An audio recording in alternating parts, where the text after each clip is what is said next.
suntem cam toți care i-am așteptat. Principala forță tânără, generația tânără este prezentă. Astăzi avem deosebită plăcere și bucurie în același timp de a lansa un mic proiect care a fost câștigat de către primăria noastră, împreună cu mica Academie de Dezvoltare Locală și cu suportul financiar al Poloniei. Deci, prin urmare,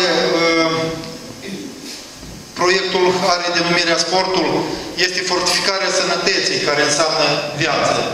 Adică, desigur că cei care practică, noi toți trebuie să practicăm sportul, că este un avantaj pentru sănătatea noastră, pentru copiii tineri care respectiv au orele de educație fizică și la școală, dar cu mai multă bucurie vom fi nespuși de bucuroși ca voluntari, ca participanții și doritorii de sport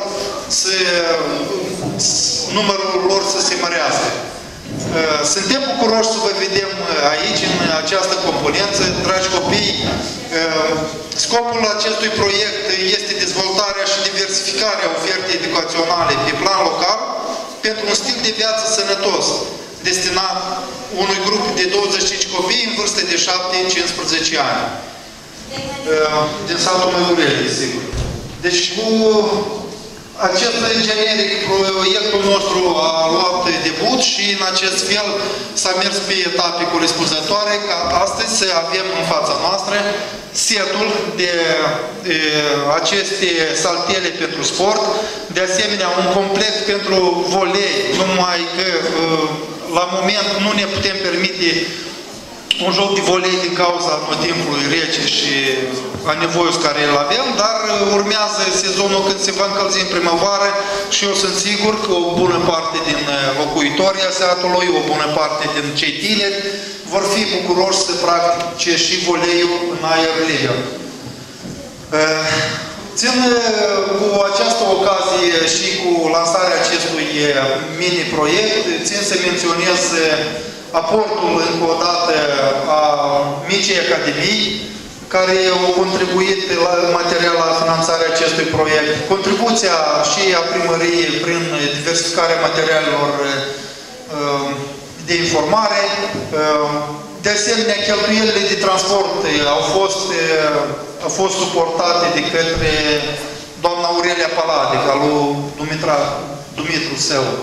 Dumnezeu au ajutat, au pus transportul din partea ei, când la Chișinău noi le-am adus cu Dumnezeu. Am vrut să menționez și pe viitor faptul că este binevenit oricând lucrurile bune și care prezintă viitorul sănătos pentru generațiile tinere din sat. Cu această mică introducere vreau să vă propunem în continuare o mică competiție de sport, unde copiii vor proba pe viu aceste saltele și la urmă ne vor spune dacă testarea care o să o facă la saltele le va place. Da, copii, vă plac? Vreți să le încercați? Da! Bravo! Înțeleg foarte bine cât de mult lipsește o sală de sport pentru gimnaziu din localitate, dar până atunci, după posibilitate și după un grafic stabilit cu direcția școlii, deci vom permite ca unele ore de educație fizică